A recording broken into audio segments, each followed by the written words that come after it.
వందనాలమ్మా, అందరికీ వందనాలు. యేసుక్రీస్తు నామమున సంతోషంగా ఉన్నారా?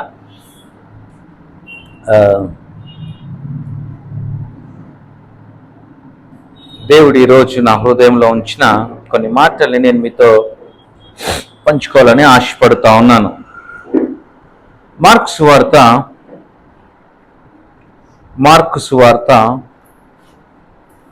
11వ అధ్యాయము. మార్కు సువార్త 11వ అధ్యాయము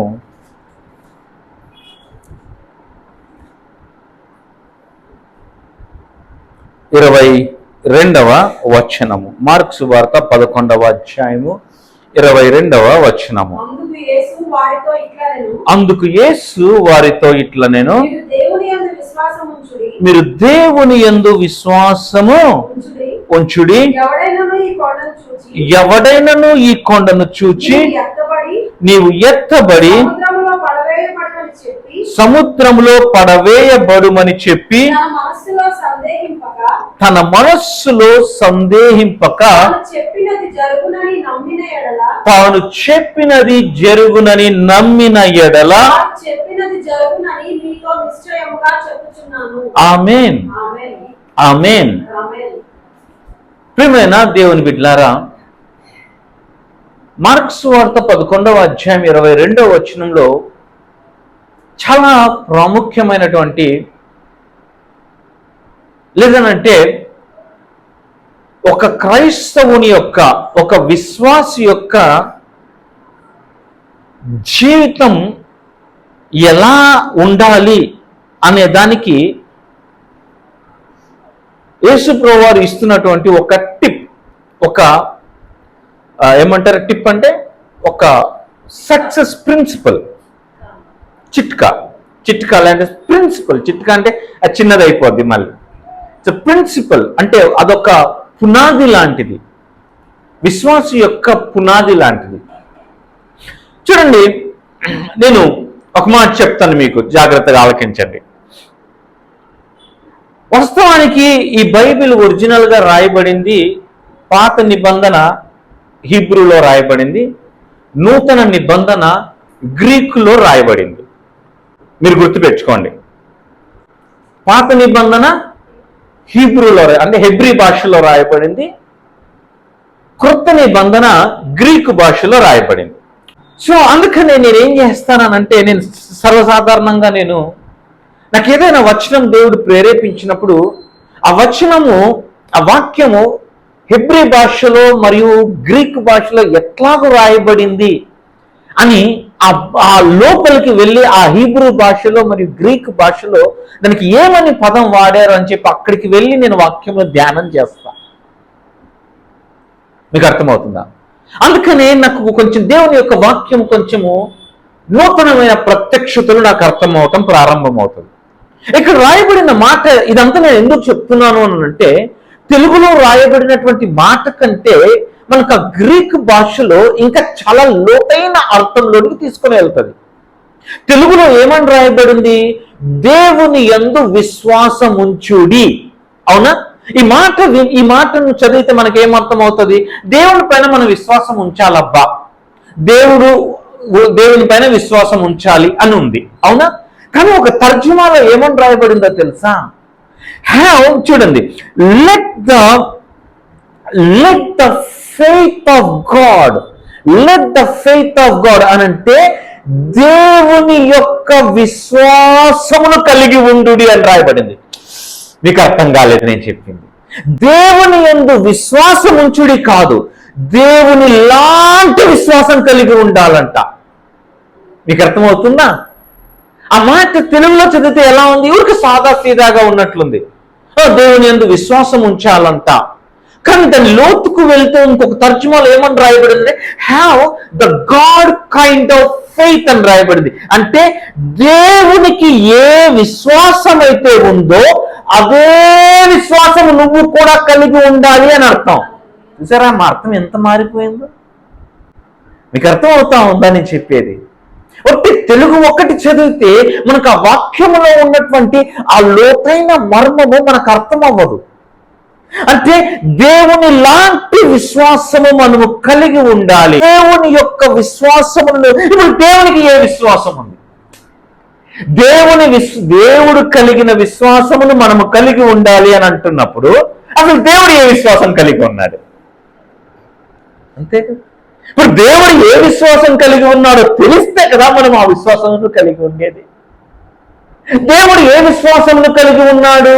అసలు ఎందుకని ఈ మాట చెప్తా ఉన్నాడు అని అంటే ఏమంటా ఉన్నాడు అనంటే, ఏమంటా కిందికి రాగానే ఏమంటా ఉన్నాడంటే, కాగా ఎవడైనను ఈ కొండను చూచి, అవునా, ఎవడైనను ఈ కొండను చూచి నువ్వు ఎత్తమని సముద్రములో పడవేయబడుమని చెప్పి తన మనస్సులో సందేహింపక తాను చెప్పినది జరుగుమని నమ్మిన ఎడల.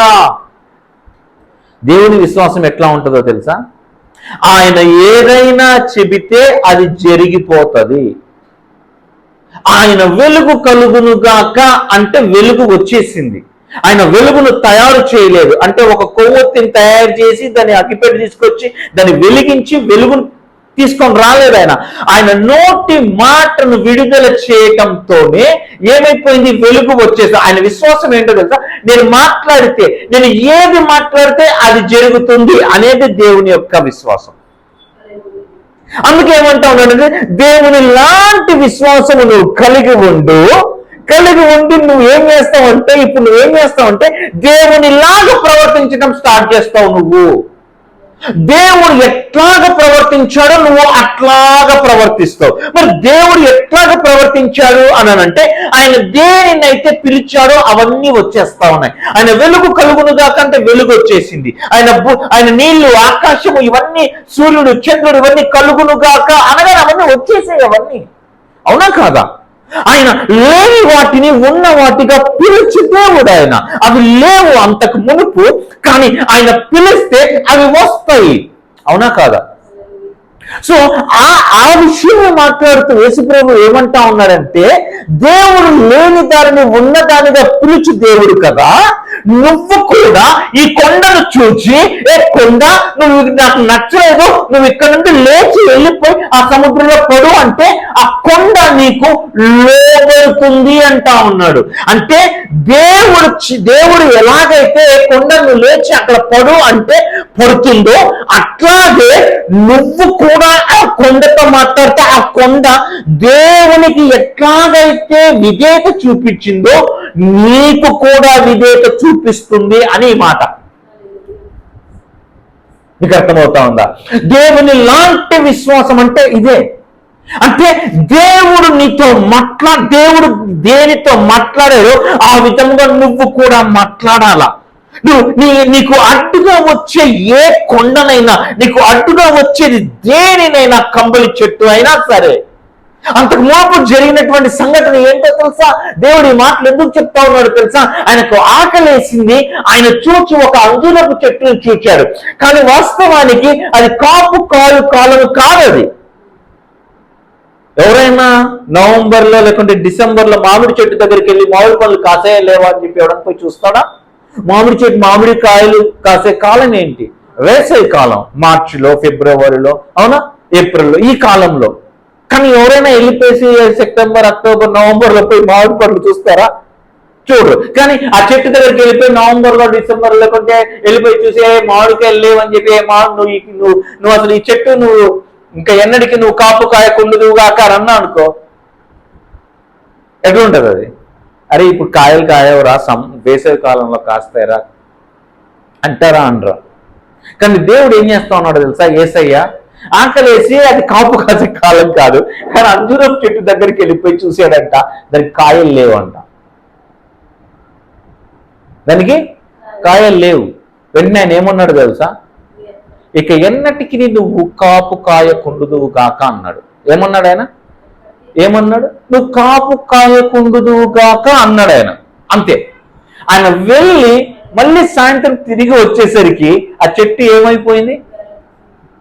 వేర్లతో సహా ఎండిపోయింది, చచ్చిపోయింది. అది మీకు అర్థమవుతా ఉందా? చచ్చిపోయింది ఆ చెట్టు. అంటా ఉన్నాడు, ప్రభువా ఉదయం నువ్వు శపించిన ఈ చెట్టు వేర్లతో సహా చచ్చిపోయిందని అంటా ఉన్నాడు.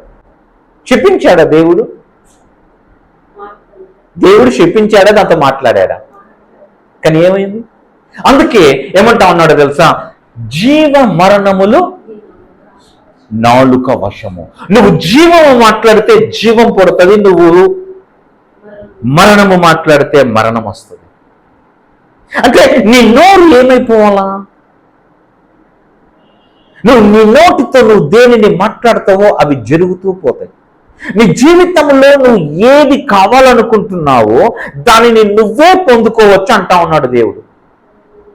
మీకు అర్థమవుతా ఉందా? నువ్వు దేవుని దగ్గరకు వచ్చేసేసి, దేవా నాకు అది ఉన్నాయినా, దేవా నాకు ఇది ప్రభు అని నువ్వు ప్రార్థన చేయడం కాదు, నువ్వు వెళ్ళిపోయి దాంతో మాట్లాడు అంటా ఉన్నాడు. ఇంకా చెప్పాలి అంటే మనం ఏం చేస్తా ఉన్నామంటే, క్రైస్తవులము మన సమస్యను దేవుని దగ్గరికి తీసుకెళ్ళి, ప్రభువా నాకు ఈ సమస్య వచ్చింది నాయనా, నన్ను ఈ సమస్యల నుంచి బయటికి తీసుకురా ప్రభువా, నన్ను ఈ అవమానం నుంచి బయటికి తీసుకురా ప్రభువా అని మనం ప్రార్థన చేస్తా ఉన్నాం. అవునా? దేవుడు ఏమంటా ఉన్నాడో తెలుసా? ఆపు నీ పిచ్చి ప్రార్థన, నువ్వు ఆపే, ఆ పిచ్చి ప్రార్థన ఆపే. ఏంటి ప్రభు అంటే, నువ్వేం చేస్తావు అంటే ఆ సమస్య దగ్గరికి పోయి నా గురించి చెప్పు అంటావు. మనం సమస్యను తీసుకొని దేవునికి చెప్తా ఉన్నాం. దేవుడు ఏమంటా ఉన్నాడంటే, సమస్య నాకు చెప్పమాక ఆ సమస్యకు నా గురించి చెప్పు అంటా ఉన్నాడు. మీకు అర్థమైందా? మనం ఆ సమస్య దగ్గరికి వెళ్ళిపోయి మన గొలియాతు దగ్గర నిలబడుకొని దావీదు ఏమన్నాడు?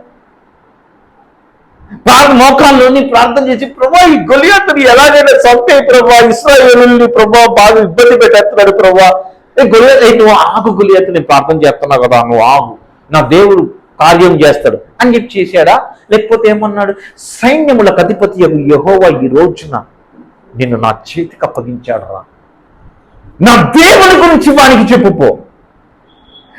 వాడి గురించి దేవునికి చెప్పటం కాదు, నీ దేవుని గురించి నీ సమస్యకు చెప్పు. నీకు అర్థమవుతా ఉందని చెప్పేది అది మాట్లాడుతూ ఉన్నాడు దేవుడు.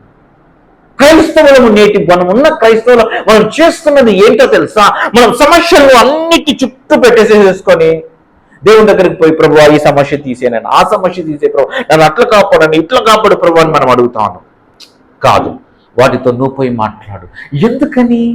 ఎందుకని మాట్లాడమన్నాడో తెలుసా? ఆయన నీకు అధికారం ఇచ్చాడు. ఆయన వాటన్నిటిపైన దేవుడు నీకు అధికారం ఇచ్చాడు.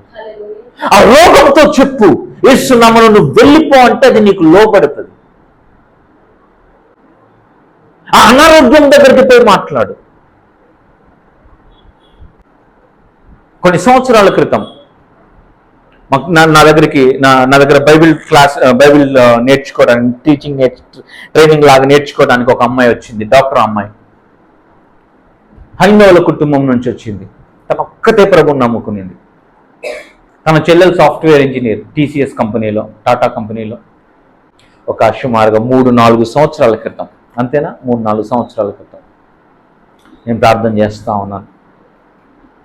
ఏమైందో ఏమో తెలీదు, 1000 మందిలో ఒక్కరికి వచ్చే రోగం వచ్చింది అమ్మాయికి. 1000 మందిలో ఒక్కరికి. ఆ జబ్బుని పేరు నాకు చాలా సంవత్సరాలు అయిపోయి, నాకు దాని పేరు నాకు గుర్తులేదు.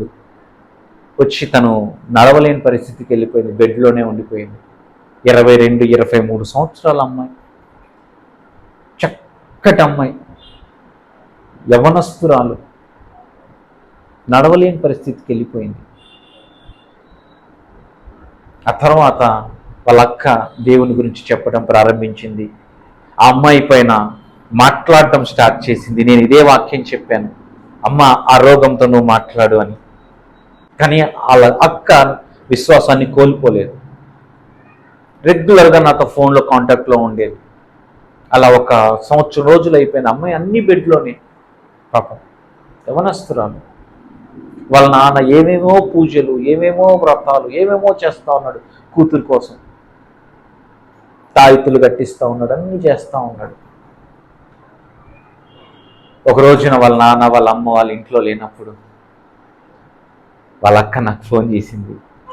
అన్న, చిట్టి కోసం ప్రార్థన చేస్తావా అన్నా అని అడిగింది. తను నమ్ముతుందా అమ్మా అన్న? ఇప్పుడు కొంచెం మారుతుందన్నా, వింటా ఉంది దేవుని వాక్యం, అంత ముందుకైతే అసలు వినేది కాదు, ఇప్పుడు వింటా ఉందన్నా అనింది. సరే అని స్పీకర్ ఆన్ చేయమ్మా అన్నాను, ప్రార్థన చేసి బెడ్ పైన ఉంది అమ్మాయి, లిటరల్గా బెడ్ పైన ఉన్నది. కర్నూలులో ఉంటుంది అమ్మాయి, నేను ఎక్కడో విజయవాడలో ఉంటాను. నేను అన్నాను, అమ్మ దేవుడు నిన్ను స్వస్థపరిచాడని నువ్వు నమ్మితే లే ఎక్కడున్నానన్నా. యేసు నామమున నేను చెప్తా ఉన్నాను, నువ్వు లే, దిగు బెడ్ పైన ఉంచానన్నా. అన్నా నేను దిగలేనన్నా, నువ్వు దిగు అన్నా. నువ్వు దిగగలుగుతావు, దేవుడు నిన్ను స్వస్థపరిచాడు, నేను చెప్తా ఉన్నా, నువ్వు దిగు అని అన్నా. అతి కష్టం మీద లేచింది, అతి కష్టం మీద నిలబడింది, నడవటం స్టార్ట్ చేసింది, యేసు నామమున స్వస్థత పొందింది. వెంటనే పరిగెత్తుకుంటే ఏం పోలేదు, నిదానంగా నడవగలిగింది, నిలబడగలిగింది ఆ రోజున. ఆ తర్వాత హాస్పిటల్కి వెళ్తే డాక్టర్లు చూసి రిపోర్ట్లు తెమ్మన్నారు. ఆ రిపోర్ట్లన్నీ చూసి మీ అమ్మాయికి అసలు కష్టం అండి, ఇంకొక 2-3 సంవత్సరాలు పట్టొచ్చు కనీసం కూర్చోవటానికి నిలబడటానికి అని అన్నారు. అవునా అండి అని చెప్పి తలుపు తీస్తే అమ్మాయి లోపలికి నడుచుకుంటూ వస్తే డాక్టర్లు ఇలా చూశారంట. అదేంటి నువ్వు బెడ్లో కదా ఉండాలి అని అన్నారంట. ఈ రిపోర్ట్ ప్రకారము నువ్వు బెడ్లో కదా ఉండాలి అని అన్నారంట డాక్టర్. ఇది మెడికల్ మిరాకిల్ ఇది అని అన్నారంట డాక్టర్లు. ఇది ఎలా సాధ్యమమ్మా అని వాళ్ళ అక్కని అడిగి, వాళ్ళ అక్క కూడా డాక్టరే. అంటే అమ్మాయి అనిందంట, మై గాడ్ హీల్డ్, నా దేవుడు స్వస్థపరిచాడు అని అనిందంట. ఏం మాట్లాడుతుందా నువ్వు అన్నాడంట డాక్టర్. ఇవన్నీ ఒకరోజు చెప్తాను సార్ మీతోనా అని అనిందంట. నాకు వెంటనే ఫోన్ చేశాను, నేను అన్న ఇట్లా అన్నారు అన్న, నేను దేవునికి సాక్షిగా ఉంటానన్నా నేను అని. తర్వాత ఆ అమ్మాయి కూడా నిదానంగా రోజు ఉదయం 4ంటికి ఫోన్లో వాళ్ళు వచ్చేవాళ్ళు, 4ంటికి వాళ్ళు వాక్యం వినేవాళ్ళు, ఉదయం 4ంటికి నా వాక్యం వినేవాళ్ళు, ప్రతిరోజు వినేవాళ్ళు. అమ్మాయి కూడా ఒక గదిలో ఉండి వాళ్ళ నాన్నకు వాళ్ళ అమ్మకు తెలియకుండా దేవుని వాక్యం వింటూ ఉండేది. హల్లెలూయా. ఆ తర్వాత నేను అడిగాను, కొన్ని రోజుల తర్వాత రిపోర్ట్లు ఏమో ఇంకొకటి చూపిస్తాను, కానీ ఈ అమ్మాయి పరిస్థితి ఏమో వేరే ఉంది. కొన్ని రోజుల తర్వాత అమ్మాయి బాగా అయిపోయింది, జిమ్లో స్టార్ట్ అయింది, జిమ్కి వెళ్ళింది. ఎట్లా అంటే ఇంత లావ్ అయిపోయి, అంటే బెడ్లోనే ఉండి ఇంత లావ్ అయిపోయిన అమ్మాయి జిమ్కి వెళ్ళేసేసి ఇదైపోయి బాగా మళ్ళీ పాతగా అయిపోయి, కానీ రిపోర్ట్లు మాత్రం వేరే ఉన్నాయి. నిదానంగా రిపోర్ట్లు మారుతూ వచ్చే తర్వాత మళ్ళీ జాబ్లో జాయిన్ అయింది. ఫస్ట్ శాలరీ తీసుకున్నాక నాకు కానుక పంపించింది. అన్న మళ్ళీ దేవుడు నన్ను స్వస్థపరిచాడు, ఇప్పుడు దేవుడిని నమ్ముతాను, ఇప్పుడు పూజలు చేయట్లేదు, అన్నీ మానేసింది. తర్వాత నేను అన్నాను, అమ్మ ఇంకా బాప్తిజం తీసుకోవడానికి నీకేంటి ప్రాబ్లము అని అన్నా.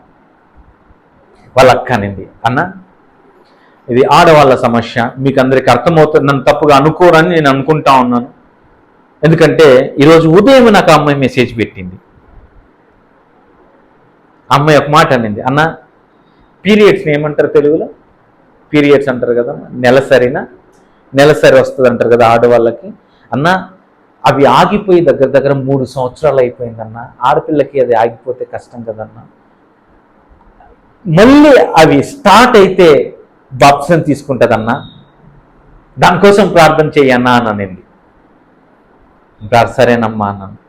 ఈరోజు నేను మా పాపను వదిలిపెట్టి నేను బండి మీద వస్తామంటే టక్కున మెసేజ్ వచ్చింది. ఏంటా అని చెప్పి మెసేజ్ చూస్తే, అన్న చిట్టికి పీరియడ్స్ స్టార్ట్ అయ్యాయి అన్న అని మెసేజ్ పెట్టింది. ఏడుపు, నా కళ్ళల్లో నీళ్ళు ఆగలేదు ఈరోజు అయితే. ఇలా నేను ఇంకా ఇంటికి ఎందుకు రాలేదు అనుకుంటా ఉన్నారు వీళ్ళు. నాకు ఇంటికి వెళ్ళాలనిపించలేదు, నాకు వెళ్ళిపోయి దేవుణ్ణి స్తుతించాలనిపించింది. నాకు వెళ్ళిపోయాను, హైవే పైనకి వెళ్ళిపోయాను, వెళ్ళిపోయేసి దేవా నీవు ఉన్నావని నేను అమ్మాయితో అదే మెసేజ్ పెట్టాను.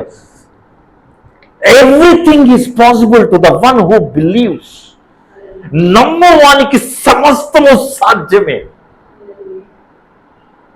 అమ్మాయి పెట్టింది 3 సంవత్సరముల తర్వాత చిట్టికి మళ్ళీ పీరియడ్ స్టార్ట్ అయ్యాయి అన్న అని మెసేజ్ పెట్టింది. నాకు ఆగలే, నాకు కళ్ళిట్లో నీళ్ళు ఆగలే. వస్తున్న బండి నడుపుతున్నానే కానీ రోడ్డు కనపడట్లే, కళ్ళ నీళ్లతో కళ్ళిట్లో మొసగా పారిపోయినాయి రోడ్డు ఎంతట్లా. నా దేవునికి అసాధ్యమైనది ఏదైనా ఉందా? Hallelujah, hallelujah. Everything is possible to the one who believes. నువ్వు నమ్మి ఆ కొండతో మాట్లాడేది. ఆ రోజున ఆ అమ్మాయి ఆ రోగంతో రోజు మాట్లాడేది, యేసు నామమున నా చెల్లి శరీరం నుంచి నువ్వు వెళ్ళిపోవాలా. నేను వాళ్ళకి నేర్పించింది ఇదొక్కటే. నీకు ఏ సమస్య వచ్చినా దాంతో పోయి నీ దేవుని గురించి చెప్పండి అమ్మా. నీ సమస్యను దేవుని దగ్గర చెప్పటం కాదు. అందరూ ఏమంటుంటే నీకేమైనా కష్టం వచ్చిందా అయితే వెళ్ళిపోయి దేవుని దగ్గర పోయి మొరపెట్టుకో, దేవుని దగ్గర పోయి విజ్ఞాపన చేయి, దేవుని దగ్గర పోయి నీ సమస్యలు చెప్పు. దేవుని దగ్గరికి సమస్యలు చేయాలి ఓల్డ్ స్ట్రాటజీ. ఆపే ఆ సమస్య దగ్గరికి పోయి చెప్పు నీ దేవుడు ఎట్టంటాడో. ఎట్టుంది ఇది? హల్లెలూయా హల్లెలూయా. ప్రియమైన దేవుని బిడ్డలారా, అసలు విశ్వాసం అనేది చాలా చాలా ప్రాముఖ్యమైనది. కిందికి వస్తే ఆయన ఏమంటాడో తెలుసా? మీరు ప్రార్థన చేయనప్పుడెల్లను పొంది ఉన్నామని నమ్మిడి, అప్పుడు అవన్నీ మీకు కలుగునని మీతో చెప్పుచున్నాను. మీరు ప్రార్థన చేసేటప్పుడు మీరు ఏమని ప్రార్థన చేయాలా? ఆల్రెడీ నీ దగ్గర కారు ఉందని ప్రార్థన చేయాలా? నువ్వు ప్రార్థన చేసేటప్పుడు ఆల్రెడీ ఆ రోగంలో నుండి నువ్వు నయమైపోయావని ప్రార్థన చేయాలా? నీకు స్వస్థత అంటే సాతానుడు చెప్తాడు, ఏది ఎక్కడ నీకు ఇంకా కనిపిస్తా ఉన్నాయి కదా ఈ సింటమ్స్. అమ్మాయి దగ్గర నీకు అంత బాగా అయిపోతే మరి ఏవి నీకు పీరియడ్స్ కూడా అవ్వాలి కదా, నాకు కనిపించకపోవచ్చు కానీ నేను స్వస్థపడ్డాను అని వాక్యం చెప్తా ఉంది. నేను స్వస్థపడ్డాను. ఎట్టా స్వస్థపడ్డామంటే ఆయన పొందిన గాయముల చేత నేను స్వస్థత నొంది తిని, ఆయన నా కోసం గాయపరచబడ్డాడు. ఎందుకో తెలుసా? నేను స్వస్థత పొందటం కోసం. కాబట్టి నా స్వస్థత ఆల్రెడీ అయిపోయింది ఆయన సిలువలో. ఇక మళ్ళీ నేను కనపడట్లేదు, కనపడాల్సిన అవసరం నాకు లేదు. నేను నమ్ముతున్నాను నేను స్వస్థపరచబడ్డానని. అన్నా అంటే మాట్లాడితే అయిపోతుందా అన్న? మాట్లాడితే మళ్ళీ పరిస్థితులు మారిపోతాయా? మరి దేవుడు వాక్యం అదే చెప్తా ఉంది కదా. నీ కొండతో మాట్లాడు అని అన్నాడా లేదా? కమ్మల చెట్టుతో మాట్లాడు, అది వేర్లతో సహా పెకిలింపబడుతుంది అని అన్నాడు. అవునా కాదా? 2 సంవత్సరాల క్రితం మా బాబు వాడు దేనికోసం కన్ఫెషన్ చేస్తున్నాడంటే, దేనికోసం మాట్లాడుతున్నాడో మాకు తెలియదు. రోజు సాయంత్రం అవగానే బయటికి వెళ్ళిపోతా ఉన్నాడు. బయటికి వెళ్ళిపోయి నా దగ్గర ఒకటి కౌంటింగ్ టాలీ అని ఒక మిషన్ ఉంటుంది, మనం ఎన్నిసార్లు మాట్లాడామని లెక్క పెట్టుకునేది. అది తీసుకొని వెళ్ళిపోతా ఉన్నాడు, బయటకు వెళ్ళిపోతా ఉన్నాడు, వస్తా ఉన్నాడు, బయటకు వెళ్ళిపోతున్నాడు, వస్తున్నాడు. మాకు తెలియదు ఆ విషయం.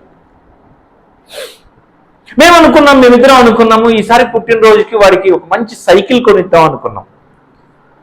వాడికి ఒక సైకిల్, ఎందుకంటే పాత సైకిల్ చిన్నగా అయిపోయింది, దానికి బ్రేకులు లేవు, ఏమి లేవు, అలాగే తొక్కుతా ఉన్నాడు. వాడికి ఒక సైకిల్ కొందాం అనుకున్నాం మేము, కానీ వాడికి చెప్పకూడదు అనుకున్నాం. కానీ చేతిలో రూపాయి లేదు, కానీ కొందాం అనుకున్నాం. విశ్వాసం ఉంది, దేవుడు ఇస్తాడు. ప్రార్థన చేస్తూ ఉన్నాం. ఎక్కడి నుండి వచ్చాయో తెలీదు. ఉదయాన్నే 3:30-4 గంటలప్పుడు మెసేజ్ వచ్చింది. ఓపెన్ చేసి చూసుకుంటే డబ్బులు పడ్డాయి. ఎవరా అనుకున్నాను, నాకు తెలియదు ఎవరు అసలు, ఆ పేరుతో ఎవరున్నారో నాకు తెలియదు.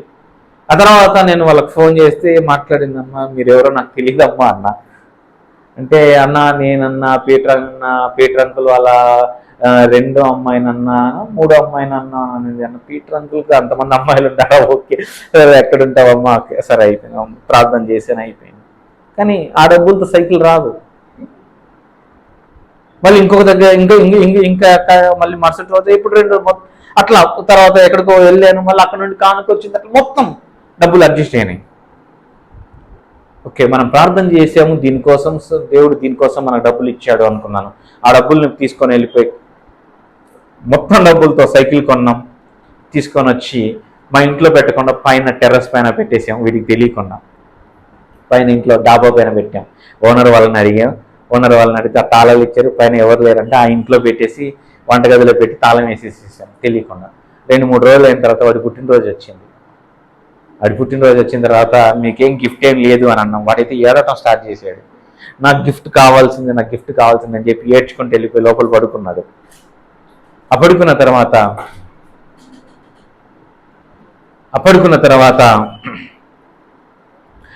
తర్వాత మేము మెల్లిగా వెళ్ళి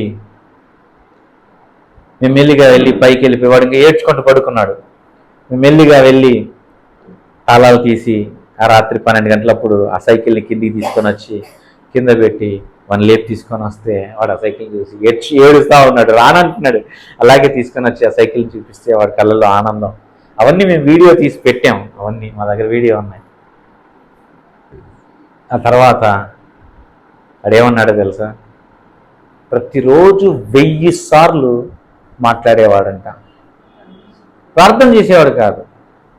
యేసయ్యా నాకు సైకిల్, ఎందుకంటే నేను చిన్నప్పుడు మా నాన్న నాకు సైకిల్ కొనిస్తానంటే నేనైతే అన్నం నీళ్ళు అన్నీ మానేసి యేసయ్యా నాకు సైకిల్, యేసయ్యా యేసయ్యా నాకు సైకిల్, యేసయ్యా అని ప్రార్థన చేసేవాడిని. మా నాన్న నాకు సైకిల్ ఎప్పుడు కొనిలే, ఇంకా నా సైకిల్ తీసుకెళ్ళిపోయి అమ్మేసుకున్నాడు. మా నాన్న నాకు ఎప్పుడు సైకిల్ కొనలేదు. కానీ ఈ వాక్యం చదివిన తర్వాత సీక్రెట్ ఏంటో నాకు తెలిసింది. దేవుని దగ్గరికి పోయి ప్రార్థన చేయడం కాదు, అది వాడికి నేర్పించాను. మరి ఏం చేయాలని అంటే వెళ్ళిపోయి దాంతో మాట్లాడు, నీ సైకిల్తో మాట్లాడిపోయి. సైకిల్ ఉందా? లేదు, పోయి మాట్లాడా సైకిల్తో. రోజుకు 1000 సార్లు మాట్లాడేవాడంట. మాకు తెలియదు ఆ విషయం. తర్వాత చెప్తా ఉన్నాడు, నేను రోజుకు 1000 సార్లు మాట్లాడేవాడు. చూపించాడు, అవన్నీ చూపించాడు, ఎన్నెన్ని సార్లు మాట్లాడాడు ఏంటి అని. అసలు మాకెందుకు ఆలోచన వచ్చింది? వాడు అక్కడ మాట్లాడుతూ ఉన్నాడు, ఇక్కడ ఎస్తేరు ఉపవాసం ఉండి ప్రార్థన చేస్తూ ఉంటే ఆ రోజు రాత్రి రాజుకు నిద్ర పట్టలేదంట. అవునా కదా? రాత్రి రాజుకు నిద్ర పట్టక ఆ గ్రంథమును తెప్పించుకొని చదివి, అరే రాజుకు ఇంత సహాయం చేసిన వ్యక్తికి మనం ఏమైనా చేసామా? ఇతని పేరు ఏం పేరు? ఓ మొర్దెకైకి మనం ఏమైనా బహుమానం ఇచ్చామా అంటే ఏమి ఇవ్వలేదయ్యా. అయితే మొర్దెకైని పిలిపియండి. మీకు అర్థమవుతా ఉందా? అంటే నువ్వు ఇక్కడ మాట్లాడుతూ ఉంటే వేరే ఎక్కడో దేవుడు కార్యాలు జరిగిస్తూ ఉంటాడు. నీకు అవి అర్థం కావు అప్పుడు నీకేమీ అర్థం అవ్వదు, కానీ దేవుడు అక్కడ కార్యం జరిగిస్తూ ఉంటాడు. హల్లెలూయా హల్లెలూయా అంటే అన్న మాట్లాడితే జరిగింది. ఓకే, నీ యొక్క ఎక్స్పీరియన్స్ చెప్పావు, మరి వాక్యంలో ఏమన్నా ఉందా అట్లాంటిది? వాక్యంలో ఉందా ఏమైనా అట్లాంటిది?